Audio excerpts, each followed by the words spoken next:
Welcome to part 2 of my videos where I'm talking about how to work with and change your inner critic. In this video, I'll be talking about how to transform your critic into your ally. If you haven't watched part 1, click here. That video will help you understand why most people have a critical inner voice and why our efforts to change it usually don't work.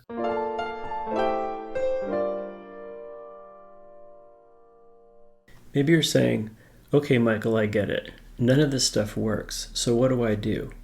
You've heard me talking a lot about the idea of parts, that we have these different psychological parts of ourselves.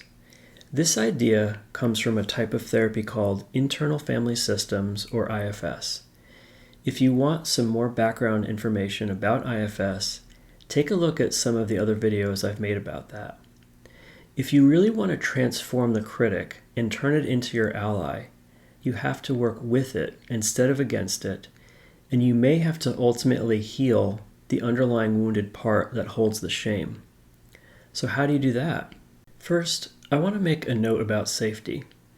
If your inner critic is giving you strong urges to kill yourself or hurt yourself, or if you have a history of suicide attempts, you're going to need to do this work with a professional instead of by yourself.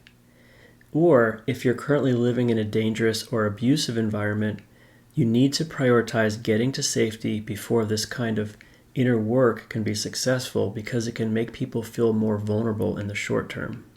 In IFS, we talk to the parts directly.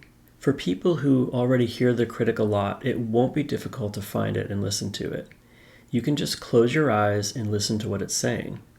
The surprising part is that you can ask it questions and it will literally respond to you. I tell people, don't try and think of an answer, just listen and see if there's a response. After a little while, it will really feel like you're having a dialogue.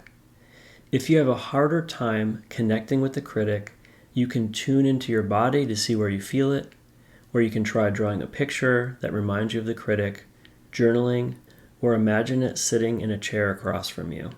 Here's a more challenging part, but it's really important. The dialogue will not be helpful if other parts, especially ones that hate the critic, are present and participating. In IFS, we keep working with these other parts to step back and let the person's real self lead the conversation. This is a person's actual self or soul, and it has certain qualities that allow internal healing to take place. I also have a video about the self and how to access the self. What I'll say briefly here is that the self is calm, compassionate, and curious. It's not emotionally reactive to what the critic says, and it can observe the critic with curiosity and not feel hurt by it.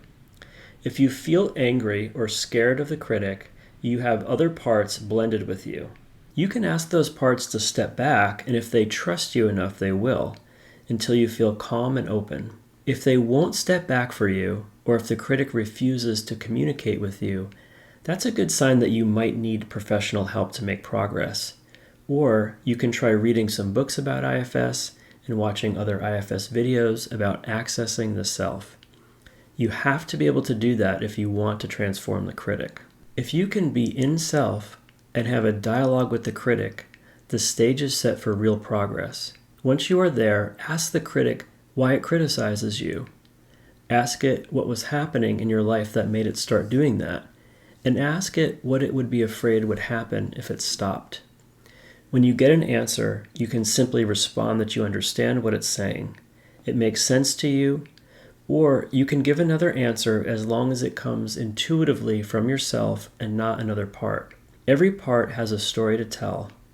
Allow your curiosity to lead you to ask questions and find out more about the critic, what its story is, and how it's trying to help you. And that's a really crucial point. It is trying to help you somehow. A lot of times, protective parts have the mantra, never again. It's trying to keep you from ever being in the situation that caused the wound. It's probably trying to prevent you from making mistakes that will cause other people to judge and reject you. If you can really understand and see that it is working hard to protect you, and you can truly appreciate it, that's when it will transform and be willing to work with you. All of us have a part that can evaluate our shortcomings and look for ways to improve. It will also tell you about other people's shortcomings. But some people hear this voice in a much more kind and encouraging way, like a coach or a teacher that is helping you learn and improve your skills. A more extreme critic might have developed at a younger age where it learned to act more like a grade school bully, or it might have had negative examples from early abusive relationships. It might think that you won't listen to it unless it's extreme. It really wants you to listen to its advice. Usually, it will agree to be kinder if you agree to listen to it. If it starts getting harsh again, you can reconnect and find out why, but you have to be in the self-state that I described above, where it probably won't go well. I don't want to give the impression that stopping internal criticism is as simple and easy as watching a short video.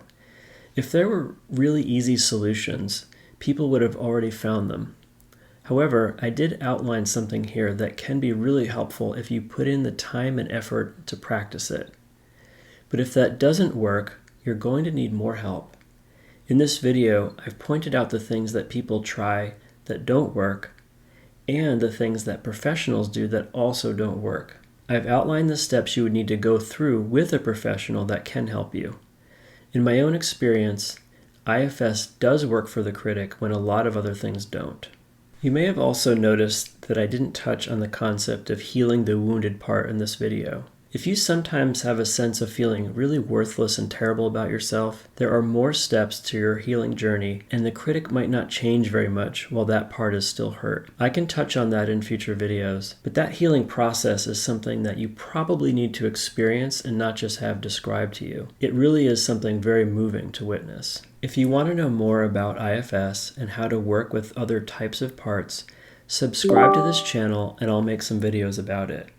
I'm also looking for volunteers to do demonstrations in my videos. If you're interested in that, please send me a message. Thank you for watching this video, and I hope you come back soon.